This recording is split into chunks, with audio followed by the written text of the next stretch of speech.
자, 다음은 수열의 극한을 계산하기 위한 수열의 극한의 기본 성질입니다. 자, 기본 성질은 자, 수렴하는 수열 AN, BN. AN, BN. 그러니까 AN과 BN이 수렴한다면 얘를 이용해서 만든 리미트 N이 무한대로 갈 때 AN 더하기 BN. 그러니까 AN과 BN을 더해서 만든 새로운 수열도 AN과 BN이 수렴한다면 찢을 수 있다. 이겁니다. 리미트 AN 더하기 리미트 BN. 이렇게 N이 무한대로 갈 때 이렇게 찢어서 쓸 수 있고, 얘의 극한값이 알파, 요 녀석의 극한값이 베타 이렇게 된다면 찢어서 쓸 수 있고, 요 녀석은 알파 플러스 베타로 쓸 수 있다. 이게 수열의 극한의 기본 성질입니다. 자, 이 부분이 되게 중요해요. 수렴하는 수열이라면 뭐 할 수 있다? 찢을 수 있다 이겁니다. 그러니까 수렴한다는 얘기가 없으면 찢으면 안 된다는 얘기죠. 아시겠죠? 자, 이걸 이용해서 굉장히 여러 가지 명제들이 나오는데 그건 다음 시간에 다뤄보도록 하고, 어쨌든 수렴하는 수열을 가지고 더해서 만든 수열은 찢을 수 있고 찢을 수 있으니까 각각의 극한값으로 처리할 수 있다 이겁니다. 자, 더하기 뿐만 아니라 뭐도 가능하냐면 더하기, 빼기, 곱하기, 나누기 모두 다 가능합니다.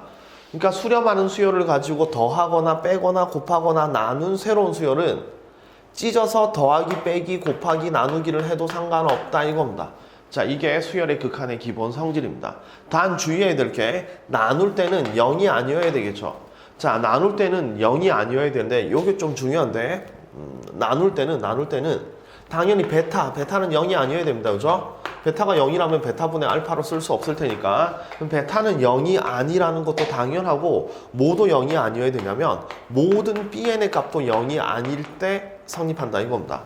그러니까 BN의 값이 중간에 한 번이라도 0이 나오면 얘는 찢을 수 없다라고 생각하시면 돼요. 나눌 때는. 아시겠죠? 그래서 나눌 때는 0이 아니어야 된다. 따라서 분모가 0이 아니어야 된다. 그리고 BN이 0이 아니어야 된다. 그래서 BN 중에 하나라도 0이 있으면 안 되고, 그 다음에 베타, 극한값도 당연히 0이 되면 안 된다 라고 생각하면 됩니다. 자, 예를 들어 보면, 자, 이런 걸 이용해서 어떤 문제가 나오냐면, 자, AN과 BN이 수렴하면서 자, 리미트 N이 무한대로 갈 때 AN 플러스 BN의 극한값이 4고, 자, 리미트 N이 무한대로 갈 때 AN 곱하기 BN의 극한값이 3일 때, 자, 리미트 N이 무한대로 갈 때 AN의 제곱 더하기 BN의 제곱의 극한값을 구하세요 라는 이런 문제가 됩니다. 이렇게. 자, 되게 심플한 문제입니다. 자, 이 문제를 보면 AN과 BN이 수렴한다는 말이 나와 있죠.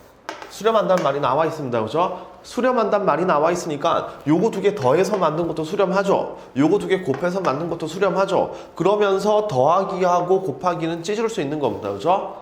나눌 때만 주의해야 되는데 얘는 나누는 게 없기 때문에 더하고 곱하고는 전부 다 수렴하니까 얘는 AN의 극한값을 알파, BN의 극한값을 베타라고 잡으면 자, 요 문제. 그러니까 리미트 AN을 알파, 자, 리미트 BN을 베타. 자, 지금 현재 n이 무한대로 간다를 제가 지금 생략하고 있습니다. 여러분, 원래 생략하면 안 되는데 그냥 n이 무한대로 간다 하나밖에 없으니까 그냥 생략해서 쓸게요. 자, 리미트 AN이 알파, 리미트 BN을 베타라고 쓴다면 첫 번째 식은 찢을 수 있으니까 알파 플러스 베타는 4라고 쓸 수 있죠. 그죠? 두 번째도 찢을 수 있으니까 알파 곱하기 베타는 3이라고 쓸 수 있고, 마찬가지로 AN과 BN이 수렴하니까 AN의 제곱도 수렴하겠죠. AN 곱하기 AN, BN 곱하기 BN도 수렴하겠죠. 수렴하고 찢어서 쓸 수 있으니까 결국 이 문제는 요거일 때 알파 제곱 더하기 베타 제곱은 뭔가 요를 묻는 문제랑 똑같은 겁니다. 자, 그래서 결론은 뭐냐면 수렴하는 수열은 상수처럼 써도 된다 이겁니다. 수렴하는 수열은 그냥 찢어서 숫자처럼 사용하자. 그래서 수렴하는 수열은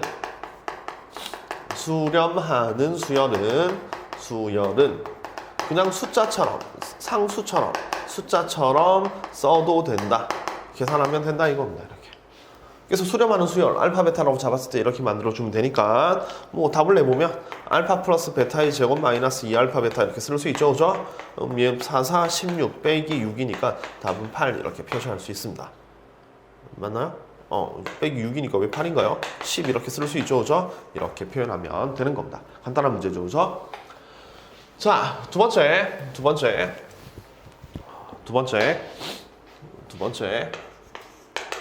자, 리미트 n이 무한대로 갈 때 an이 알파. 그러니까 an이 알파로 수렴한다고 봅시다. 그럼 수렴한다면 자, 리미트 n이 무한대로 갈 때 a의 n 플러스 1도 알파로 수렴한다 이겁니다.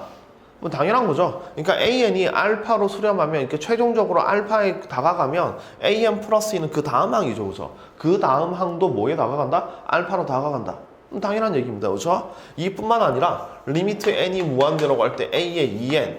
자, a의 2n이라는 건 무슨 뜻이냐면 두 번째 항이라는 얘기입니다. 두 번째 항. 그러니까 짝수 번째 항들이라는 얘기죠. 그러니까 A2, A4, A6 두 번째만 모아놓은 항들도 당연하게 알파로 수렴합니다. 뿐만 아니라 리미트 n이 무한대로 갈 때 a의 2n-1 2n-1 홀수거든요.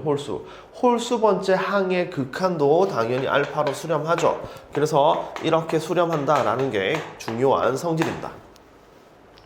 자, 여기서 요 녀석으로 역으로 가는 건 가능해요. 그러니까 an 플러스 1번째 항이 알파로 수렴하면 an도 수렴한다. 이건 맞는데 요건 안 됩니다. 그러니까 요거는 안 돼요. 요건 안 됩니다. 요건 안 되고 얘는 되고 이것도 안 됩니다. 이렇게. 그러니까 요걸 다시 한번 설명을 해주면 자, 예를 들어보면 어떤 수열 an을 펼쳐서 써보니까 자, 1 마이너스 1 마이너스 1 마이너스 1 이렇게 유한 진동한다고 생각해 봅시다. 유한 진동합니다. 자, 요렇게 됐을 때 자, 리미트 a의 2n을 계산해 봅시다. 자, 2n의 극한값을 계산하면 두 번째 항들이죠. 그죠? 짝수 번째 항입니다. A2, A4, A6 요것만 모아서 써보면 마이너스 1, 마이너스 1, 마이너스 1 이렇게 보이거든요.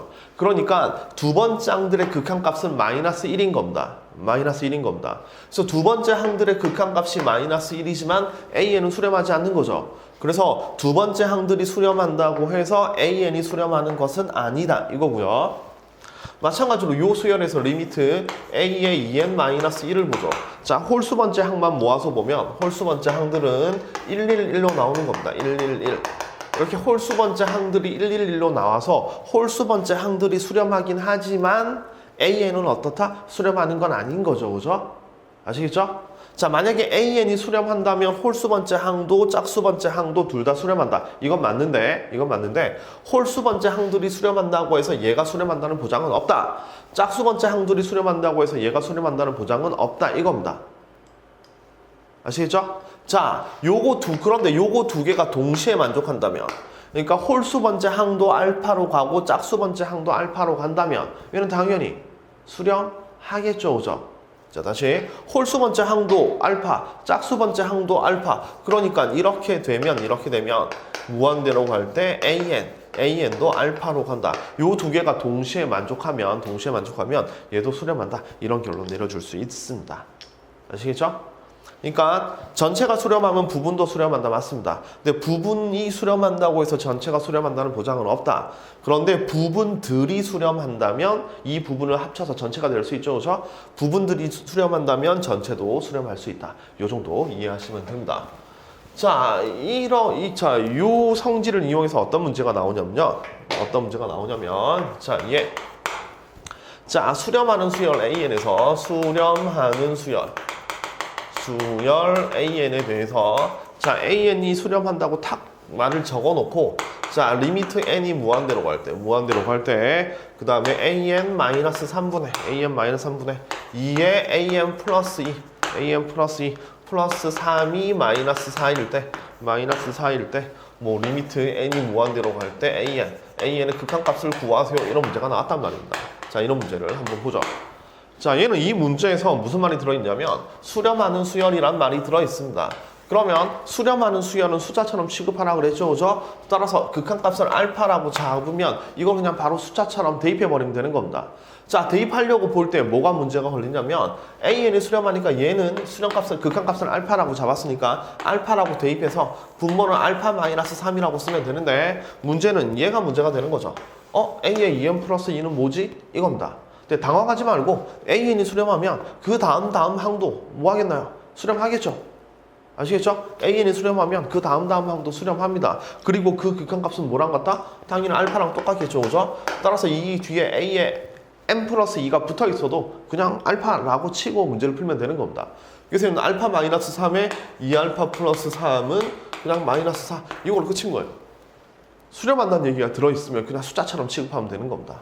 그럼 요거 넘겨서 자 2알파 플러스 3은 마이너스 4알파 플러스 12 넘기면 6알파가 9인가요? 따라서 알파는 2분의 3 따라서 얘는 2분의 3으로 수렴하는구나 이렇게 해석하면 이걸로 끝입니다.